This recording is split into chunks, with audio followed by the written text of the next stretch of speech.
षड्यंत्र होता है, जो कॉन्स्पिरेसी होती है, वो छुपकर की जाती है। तो ये ईवीएम एक बहुत बड़ा षड्यंत्र है। इसे जानने की, इसे समझने की जरूरत है। और ये समझाने के लिए देश भर से लेकर कन्याकुमारी तक एक परिवर्तन यात्रा हमने निकाली। ये नरेंद्र मोदी ने सीए का कानून बनाया, एनपीआर का कानून बनाया, एनआरसी का कानून बनाया। कब बनाया? 303 सीटों पर जीत हासिल करने के बाद बनाया ना। क्या आप लोगों को पता है कि नरेंद्र मोदी भारतीय जनता पार्टी का सबसे बड़ा लीडर नहीं है? भारतीय जनता पार्टी का सबसे बड़ा लीडर जो है अटल बिहारी और आडवाणी। वो अपने जीवन में पूरी ताकत लगाकर 182 से ज्यादा सीटें नहीं जितवा पाया।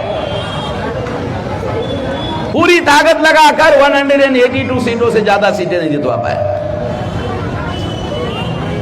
नरेंद्र मोदी ने 303 सीटें कैसे जितवाई? जब अटल बिहारी और आडवाणी 182 सीटें नहीं जितवा पाया, नरेंद्र मोदी जो अटल बिहारी आडवाणी का चादर बिछाने वाला कार्यकर्ता है, उसने 303 कैसे सीटें जितवाई? ईवीएम मशीन में घोटाला करके जितवाई। ईवीएम मशीन में घोटाला करके चुनाव जितवाया। और इसलिए मैं आप लोगों को बता रहा हूं कि ये घोटाला इस देश में ईवीएम मशीन का चल रहा है। और ईवीएम मशीन के घोटाले की वजह से नरेंद्र मोदी 303 सीटें जितवा कर लाया। अगर ईवीएम मशीन से 303 सीटें नहीं जितवाया होता घोटाला करके, तो सीएए नहीं आता, एनआरसी नहीं आती, एनपीआर नहीं आता। इसका मतलब यह है कि सीएए, एनआरसी, एनपीआर ये ईवीएम मशीन की नाजायज औलाद है। ये जो सीएए का कानून है, एनआरसी का कानून है, एनपीआर का कानून है, ये ईवीएम मशीन की नाजायज औलाद है। ये हमें समझना जरूरी है। मुसलमान सीएए का विरोध कर रहे हैं, अच्छी बात है। एनपीआर का विरोध कर रहे हैं, अच्छी बात है। एनआरसी का विरोध कर रहे हैं, अच्छी बात है। मगर ये कानून तो ईवीएम की वजह से आया। ईवीएम इन तीनों कानूनों से सबसे ज्यादा खतरनाक है। इसके बारे में विरोध होना चाहिए। और अगर इसको खत्म करने के लिए मुसलमान सारे देश भर में पहल नहीं करेंगे, तो ये जो 3 कानून आए ये अभी खत्म नहीं है, आगे बहुत खतरा बढ़ने वाला है आप लोगों का। मैं आप लोगों को बता रहा हूं, इसको खत्म करो। आप लोगों का वोट 0 कर दिया ईवीएम ने। आप लोगों का वोट, मुसलमानों का वोट वैल्यू 0 हो गया। 0 हो गया तो आप लोग भविष्य में अपना डिफेंस, अपनी सिक्योरिटी करोगे कैसे? अरे वोट का अधिकार है जिससे आप अपनी सिक्योरिटी कर सकते हैं। वो वोट का अधिकार नहीं बचा पाओगे तो कहां की सिक्योरिटी होगी? इसे समझने की जरूरत बताओ, इसे जानने के लिए बता रहा हूं। 2009 में कांग्रेस ने ईवीएम में घोटाला करके चुनाव जीता। ये घोटाला लोगों को मालूम ना हो इसलिए आरएसएस बीजेपी से समझौता किया। ये समझौते की वजह से दिल्ली में कांग्रेस ने समझौता किया, इसकी वजह से दिल्ली में बीजेपी सत्ता में आई। ये समझना जरूरी है, ये जानना जरूरी है। और ये जानने से आपको पता चलेगा हमें आगे भविष्य में करना क्या होगा, क्या नहीं करना होगा। ये आपको बता रहा। अब आपको मैं सीए के बारे में, एनआरसी के बारे में और एनपीआर के बारे में कुछ बातें आपको समझाना चाहता हूं। इसे समझना बहुत जरूरी है। सीएए पाकिस्तान का नाम बताकर नरेंद्र मोदी ने कानून बनाया। नाम किसका लिया? पाकिस्तान का। कि पाकिस्तान में जैन, बुद्धिस्ट, हिंदू, पारसी, सिख, क्रिश्चियन इन लोगों पर अत्याचार होगा और वो नागरिक अगर भारत में आएंगे तो आने के बाद उनको नागरिकता देंगे। इसके लिए कानून बनाया। ऐसा नरेंद्र मोदी सारे देश के लोगों को बताता है। सारे देश के लोगों के सामने देश का प्रधानमंत्री झूठ बोलता है। क्यों ऐसा बोल रहा हूं झूठ बोलता है? कि अगर नागरिकता देने के लिए कानून बनाया नागरिकता छीनने के लिए कानून नहीं है, नागरिकता देने के लिए है, ऐसा प्रधानमंत्री कहता है। तो मैं आपको बताना चाहता हूं 2015 में नरेंद्र मोदी ने 43,000 लोगों को नागरिकता दी, सीए कानून नहीं था। 43,000 लोगों को नागरिकता दी और सीए का कानून नहीं था। कानून जो है, फिर कौन से कानून के तहत नागरिकता दी? 1955 का जो सिटीजनशिप एक्ट है उसके आधार पर भी। अगर 1955 के कानून के तहत 43,000 लोगों को नरेंद्र मोदी ने नागरिकता दी, तो इसका मतलब है सीए का नया कानून बनाने की जरूरत नहीं। नागरिकता देने के लिए नया कानून बनाने की जरूरत नहीं थी। क्यों बनाया? यह रहस्य जानना बहुत जरूरी है। इस कानून में एक विशेषता है, इसमें मुस्लिम शब्द को डिलीट किया गया है। आपको समझाने के लिए बता रहा हूं, बात समझ में आनी चाहिए। काय के लिए डिलीट किया? तो उनका कहना है कि पाकिस्तान में माइनॉरिटी के जो लोग हैं उन पर अन्याय होता है, और वो अन्याय सहने वाले लोग अगर भारत में आते हैं तो उनको नागरिकता देंगे। मगर मैं आपको बताना चाहता हूं कि जब 14 अगस्त 47 को ब्राह्मणों ने भारत के टुकड़े किए, जवाहरलाल नेहरू ने बीबीसी के इंटरव्यू में बताया, उसका वीडियो हमारे पास है। उन्होंने कहा मुस्लिम लीग के परेशानी की वजह से हमने पाकिस्तान बनाया। जवाहरलाल नेहरू खुद ही कह रहे हैं कि हमने पाकिस्तान बनाया, मगर सारे देश भर में पाकिस्तान बनाने के लिए मुसलमानों को दोष दिया जाता है। और जवाहरलाल नेहरू ने बीबीसी के इंटरव्यू में कहा कि हमने बनाया। इसका मतलब यह है कि इसके पीछे एक साजिश थी, उन्होंने पाकिस्तान बनाया, बाकी भारत पर ब्राह्मणों का कब्जा हो इसके लिए किया। फायदा किसको हुआ? पाकिस्तान का करने का फायदा। तो कानून है, क्रिमिनल कानून है। कभी कभी क्रिमिनल कानून में ये माना जाता है जिसको फायदा होता है वो अपराधी होता है। इसके लिए उन्होंने ये फायदा करने के लिए, उनको फायदा हो, भारत पर ब्राह्मणों को कब्जा करने का मौका मिले, इसके लिए भारत का विभाजन किया। उस दौरान भारत के कुछ मुस्लिम पाकिस्तान गए, वहां पर उन मुसलमानों को मुहाजिर कहा जाता है। मुसलमानों को भी मालूम है मुहाजिर कहा जाता है, और वो मुहाजिर भी वहां अल्पसंख्यक है, माइनॉरिटी में है, उन पर भी अत्याचार होता है। अगर वो भारत में आना चाहते हैं तो उसके लिए कानून में प्रावधान होना चाहिए था, उसके लिए सीए कानून में प्रावधान होना चाहिए था। उनके ऊपर भी अगर अन्याय होता है, अगर वो आता है, उनको भी नागरिकता दी जाएगी, ऐसा कानून होना चाहिए था। ऐसा होने से क्या होता? किसी के साथ भेदभाव नहीं होता। भारत के संविधान के अनुसार, आर्टिकल 14 के अनुसार, किसी भी व्यक्ति के धर्म के आधार पर भेदभाव नहीं किया जा सकता। मगर यहां मुसलमान को, मुसलमान होने की वजह से इस कानून में मुसलमानों को डिलीट किया गया है।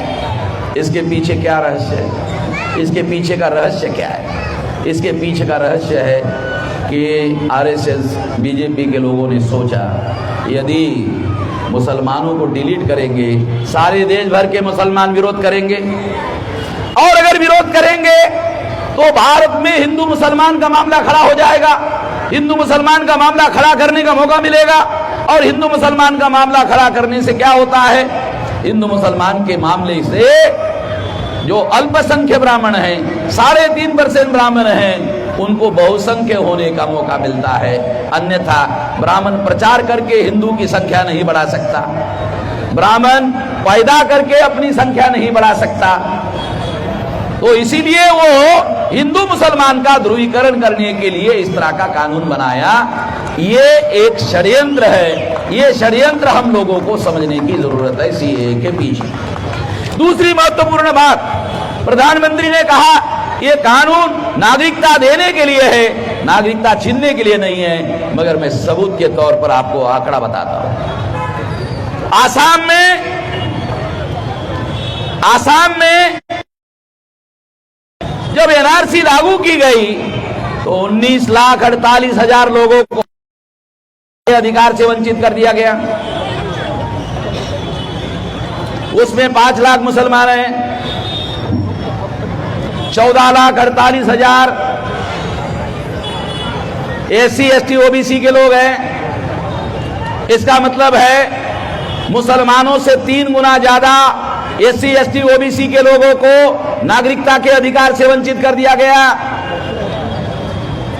जब मुसलमानों के विरोध में फसाद करने का मामला आता है तो ये ब्राह्मण इन एससी एसटी ओबीसी को कहते तुम बढ़िया हिंदू हो। मुसलमान को विरोध करने का मामला आता है तो कहते बढ़िया हिंदू हो। अधिकार देने का मामला आता है तो कहते हैं तुम नालायक हो, तुम्हारे पास मेरिट नहीं है, तुम लायक नहीं हो।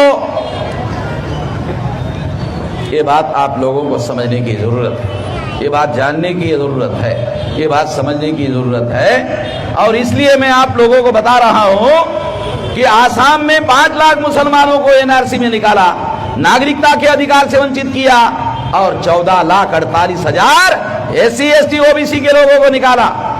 तो इसका मतलब है केवल ये मुसलमानों का मामला नहीं है। जो एससी एसटी ओबीसी के लोग ऐसा मानते हैं कि ये केवल मुसलमानों का मामला है, गलत बात है। ये मुसलमानों का अकेले मामला नहीं है, ये मामला एससी एसटी ओबीसी के लोगों का भी है। और इसलिए ये एससी एसटी ओबीसी का भी मामला है, तो उन लोगों को इस काम में इस्तेमाल वो लोग ना कर सके, इसलिए उनको जगाने की जरूरत है। सारे देश भर में ये बात भी बताया जाना जरूरी है, ये बात भी जानना जरूरी है। इससे सिद्ध होता है कि प्रधानमंत्री की नागरिकता छीनने का नहीं है, ये तो नागरिकता छीनने का मामला हो गया है। ये नागरिकता देने की बात कर रहे हैं। अरे जो पाकिस्तान से दुखी होकर आएंगे, अभी कुछ लोग आए थे अमृतसर में, हरमंदिर साहब में दर्शन के लिए आए थे। उन्होंने, अखबार वालों ने उनको पूछा कि ये जो सीए का कानून बना जिसमें नागरिकता देने के लिए कहा जा रहा है, इस पर आपका क्या कहना है? कहा सियासत है। सियासत का मतलब ये राजनीति है। और राजनीति कैसे है? तो वो पाकिस्तान से अमृतसर आए हुए लोग कह रहे थे कि हमको वीजा तो भारत सरकार देता नहीं है, नागरिकता कहां से देगा? हमको वीजा नहीं देते, नागरिकता देने की बातें कर रहे हैं। वीजा नहीं देते हमको, भारत में दर्शन करने के लिए आना है तो उसके लिए वीजा नहीं देते, तो नागरिकता कहां से देंगे? उन्हें सिद्ध करना होगा पाकिस्तान में उन पर अन्याय होता है। अरे अन्याय होने वाला आदमी भागकर आता है तो डॉक्यूमेंट लेकर आता है क्या? कहां से प्रूव करेगा? तो ये बातें हम लोगों को समझने की जरूरत है। ये सारा झूठ का प्रोपेगेंडा किया जा रहा है, मीडिया उनके पास है, इसलिए झूठ बातें बोली जा रही है। अभी मैं आपको एनपीआर के बारे में बताना चाहता हूं। एनपीआर क्या है? आप लोगों को एनपीआर के बारे में कहा जा रहा है कि एनपीआर में आपको कहां डॉक्यूमेंट मांगा जा रहा है, तो आपको भ्रम पैदा किया जा रहा है। आपको बताना चाहता हूं, आपको जानकारी हो इसलिए बताना चाहता हूं। एनपीआर में जब कोई प्रगणक आपके घर में आएगा तो आपको पूछेगा आपका नाम क्या है, आपकी उम्र क्या है, आपके पिता का नाम क्या है, उम्र क्या है, वो दादा आपका कहाँ पैदा हुआ था, आपका बाप कहाँ पैदा हुआ था। तो डॉक्यूमेंट की क्या सिचुएशन है हमारे देश में, आपको उदाहरण देता हूं। अगर दादी को पूछो, दादी मेरा बाप कब पैदा हुआ, कहाँ पैदा हुआ, तो दादी कहती है कि ईद का दिन था और बरसात हो रही थी, बिजली चमक रही थी, तो तेरा बाप पैदा हुआ बेटा। अरे सारे देश का मामला ये है। जो एससी एसटी ओबीसी के लोग हैं उनको पूछो, वो पूछते दादी मेरा बाप कब पैदा हुआ, कहा दशहरे का दिन था, दिवाली का दिन था, पटाखे बहुत बज रहे थे, तो तेरा बाप पैदा हुआ। अच्छा ऐसा है दादी? दिवाली तो हर साल आती है दादी, ये कौन से साल की दिवाली थी, ये कौन से साल की ईद थी, ये तो पता नहीं बेटा, मगर ईद के दिन पैदा हुआ तेरा बाप, ये गारंटी से कहती है। बरसात थी, बिजली चमक रही थी, ये दादी तेरे को कैसे पता? आगे बिजली जब चमकती है तो खिड़की दरवाजे से भी प्रकाश अंदर आ जाता है, लाइट अंदर आ जाता है, तो मुझे याद है बेटा, इसलिए कह रहे, पूरा गारंटी से कह रहे। कागज है दादी, कागज कहाँ है, तो दिवाली और दसरा और ईद के दिन पैदा हुआ, उसका कोई कागज नहीं है, किसी के पास भी कागज नहीं है। नरेंद्र मोदी की मां 85 साल के, पूछो कागज है? अरे किसी के पास भी नहीं है तो नरेंद्र मोदी के मां के पास कहां से कागज होगा? क्योंकि कागज का सिस्टम ही नहीं था। हमारे देश में जब अंग्रेज आए, देखो आपको उदाहरण के लिए, अंग्रेज आए तो उन्होंने देखा अजीब किस्म के लोग हैं भाई, इनको समय का कोई मूल्य ही नहीं, तो चौराहे पर घंटा घर लगाया, वॉच लगाया हुआ, तो कोई वाचता ही देखता ही नहीं था, वो वॉच जो बड़ी लगाया चौराहे पर, कोई आदमी देखता ही नहीं था, तो अंग्रेजों ने वो वॉच में घंटा लगाया, 1 2 3, साले तुम देखो या मत देखो, तुमको मालूम जरूर हो जाएगा, 1 बज गया, 2 बज गया, 3 बज गया। ये तो अंग्रेजों ने हमारे देश में आने के बाद ये जनसंख्या का डाटा इकट्ठा करने का काम शुरू किया, पहले तो ऐसा कुछ होता ही नहीं था। और भारत सरकार ने 1969 को 69 को कानून बनाया, जन्म प्रमाण पत्र का 85 में लागू किया। अरे जब 85 में लागू किया, हमारा आदमी सरकार के पास जाएगा, सरकार को पूछेगा हमारा जन्म प्रमाण पत्र का कागज, तो सरकार के पास ही कागज नहीं, सरकार के पास कागज नहीं है और सरकार लोगों से कागज मांग रही है। जब सरकार के पास ही कागज नहीं है और सरकार हम लोगों को कागज मांग रही है, अजीब किस्म की बात है। अब सरकार कहती है हम लोग विदेशी घुसपैठियों को भारत से भगाना है, तो हम कौन सा समर्थन कर रहे हैं? अगर कोई विदेशी घुसपैठिया भारत में घुस गया है तो निकालो, हम क्या कह रहे हैं, उसको रखो, निकालो। अरे मगर एक घुसपैठी को पकड़ने के लिए 132 करोड़ को परेशान क्यों कर रहे हो? कौन से कानून के तहत परेशान कर रहे हो? चोर को पकड़ना है, 1000 की बस्ती है, तो पुलिस वाला चोर को ही पकड़ेगा या 1000 लोगों को परेशान करेगा? अजीब किस्म का कानून है। ऐसा तो कोई कानून है नहीं कि हजारों को परेशान किया जाए, ऐसा कोई किसी प्रकार का कोई कानून नहीं है। एक और भी बात आपको बताना चाहता हूं, अगर किसी के ऊपर आरोप है, पुलिस किसी को पकड़ के ले जाती है और पुलिस चौकी में उसकी पिटाई करती है कि तूने ही हत्या की, बोलता मैंने तो नहीं की। दूसरे दिन भी पिटाई करती है, कहता है लिख के देते हो क्या कि मैंने की। फिर तीसरी बार पिटाई करता है, वो जबरदस्ती से उससे लिखवाया जाता है, फिर मैजिस्ट्रेट के पास जाता है, मैजिस्ट्रेट पूछता है ये तूने ही लिख कर दिया, ये तेरे को मंजूर है कि तूने हत्या किया? नहीं, ये तो डंडे मारने की वजह से लिख कर दिया। मैजिस्ट्रेट के सामने वो आदमी कहता तो डंडे मारने की वजह से लिख कर दिया। तो जो डंडे मार कर लिखा जाता है, लिखवाया जाता है, उसे सही नहीं माना जाता। अब एनपीआर में आपसे जानकारी ली जाएगी, आपसे ही जानकारी ली जाएगी और लेने के बाद तहसीलदार ऑफिस में लेके जाएंगे। लेके जाने के बाद वहां जब उनको लगेगा कि ये आदमी के दादा का कोई कागज उपलब्ध नहीं है, तो उसमें डी मार्क होगा। डी का मतलब है डाउटफुल सिटीजन, हो गया, लग गया डी। डी लगते ही आपका मामला शुरू हो गया, आपका सत्यानाश का मामला शुरू हो गया। डी कैसे लगता है? आप जानकारी दोगे तो लगता है, जानकारी नहीं दोगे लगने का सवाल नहीं है। अगर आपने जानकारी दी तो उसके आधार पर लगेगा डी। जानकारी आपने नहीं दी तो डी नहीं लगेगा। और डी लगने के बाद नोटिस आएगा, नोटिस आने के बाद आपको कहा जाएगा कि आपका दादा कहां पैदा हुआ, उसका दस्तावेज दो, उसके बाद होगा। तो इसलिए सबसे पहले आप लोगों को क्या करना होगा, एनपीआर में किसी प्रकार का कोई भी बातचीत आपको करना नहीं है। तो इंडिविजुअल लेवल पर आप रोक नहीं लगा सकते, इंडिविजुअल लेवल पर आप रोक नहीं लगा सकते, तो आपको मोहल्ला लेवल की कमेटियां बनानी होगी।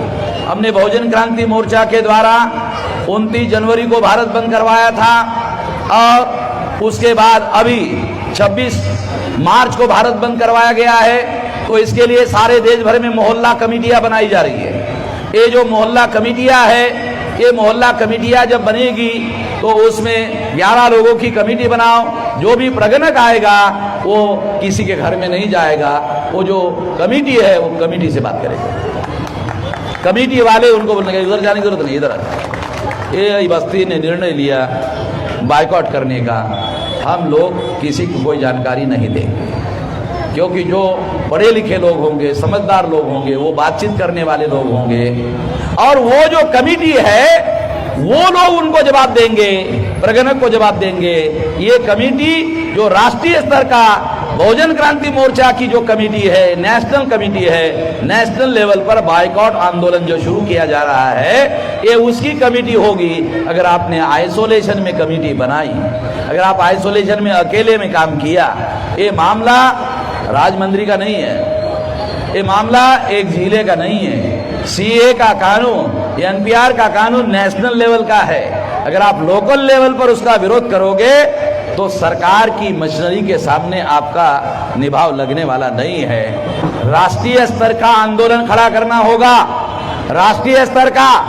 और नरेंद्र मोदी वर्सेस भारत की लड़ाई शुरू होनी चाहिए। ध्यान रखो, नरेंद्र मोदी वर्सेस भारत सरकार, नरेंद्र मोदी वर्सेस भारत के लोग, ऐसी लड़ाई अगर आप शुरू करोगे तब जाकर के इसका विरोध कर सकते हो। आइसोलेशन में अकेले अकेले करोगे तो सरकार के सामने अकेले अकेले कोई टिकाव लगने वाला नहीं है, ध्यान रखो।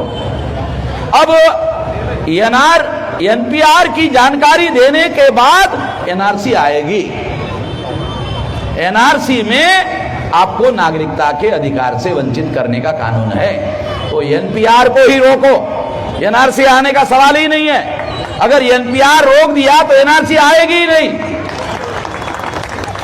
2, 4, 5 लोग करेंगे तो सरकार जबरदस्ती कर सकती है। अगर सारा देश उठकर खड़ा हो जाएगा तो सारे देश का मुकाबला नहीं किया जा सकता, मुकाबला नहीं करेंगे, ऐसा करना होगा, ये करना होगा। इसके लिए हजरत मौलाना सज्जाद नोमानी साहब और हमने एक कॉल दिया सारे देश भर में। सारे देश भर में पिछले बार कॉल दिया था, लाखों संगठन के लोग इसके साथ लग गए थे और अब की बार उससे कई ज्यादा मामला होगा। ग्रास रूट लेवल पर यह मामला हम लोग लेकर जाएंगे। हमारा संगठन 31 स्टेट में चल रहा है, 542 जिलों में चल रहा है, 3,500 तहसीलों में चल रहा है, 22,000 ब्लॉक में चल रहा है, 1.5 लाख गाँव में चल रहा है। ये हमारा अपना एक संगठन है और हजारों हजार संगठन, लाखों संगठन मिलकर लड़ने का मामला है। अगर सारे लोग मिलकर ये लड़ाई हम लड़ते हैं तो निश्चित रूप से इसका मुकाबला करना संभव है। ऐसा करना होगा।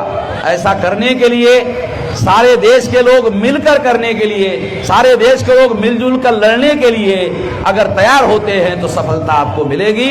ऐसा करना होगा। कितने लोग तैयार हैं ऐसा करने के लिए? हाथ खड़े करें। चलो, सभी लोग तैयार हैं, सभी लोग तैयार हैं तो आप लोगों को सफलता मिलेगी। 50% तो आज ही मिल गई। 50% आपने हाथ खड़ा कर दिया, यही मिल गई 50%। अब 50% मोहल्ला कमेटी बनाते ही मिल जाएगी। ज्यादा कुछ करने की जरूरत नहीं है। जो करेगी मोहल्ला कमेटी करेगी, मोहल्ले के लोग कमेटी वाले देखेंगे और राष्ट्रीय स्तर पर मैं और हजरत मौलाना सज्जाद नोमानी देखेंगे। आपको सारे देश भर में हम इसको देखेंगे। तो ये लड़ाई इस तरीके से लड़नी होगी। आपने मेरी बात ध्यान से सुनी, इसके लिए आभार, धन्यवाद।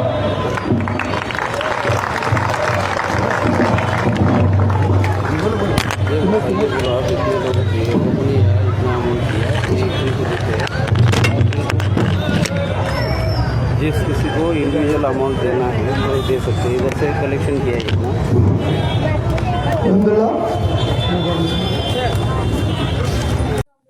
Don't forget to subscribe, like, comments and share.